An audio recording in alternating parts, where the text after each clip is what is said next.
ভারতের খান স্যার সবচেয়ে বিখ্যাত স্যার। উনি বিয়ে করেছিলেন। ওনার বিয়ে করেছে উনি 32-33 বছর বয়সে। তো বিয়ে করাটা প্রসঙ্গ নয়, প্রসঙ্গটা হচ্ছে যে ভারতের আইন অনুযায়ী বিয়ে করাটাও 22-23-23-এর মধ্যে করাটা উচিত। অনেকে কেরিয়ারের চক্করে দেরি করে বিয়ে করে 28, অনেকে আরও দেরি করে 30-31। সেক্ষেত্রে কী হয়,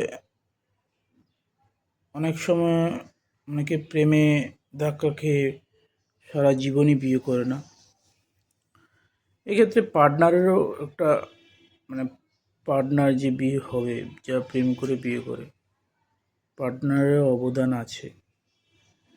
অবদানটা কি, আপনার কাছে যদি টাকা কম থাকে, সেরকম যদি ভালো পার্টনার হয়, সে আপনার সে আপনাকে গ্রোথ করতে সাহায্য করবে এবং লাস্ট পর্যন্ত বিয়ে করেই ছাড়বে, মানে দুজনে বিয়ে হবে।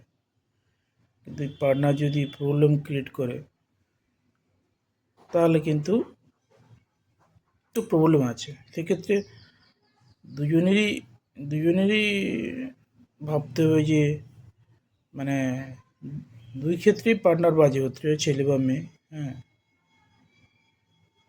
সেটাই একটা বলার ছিল।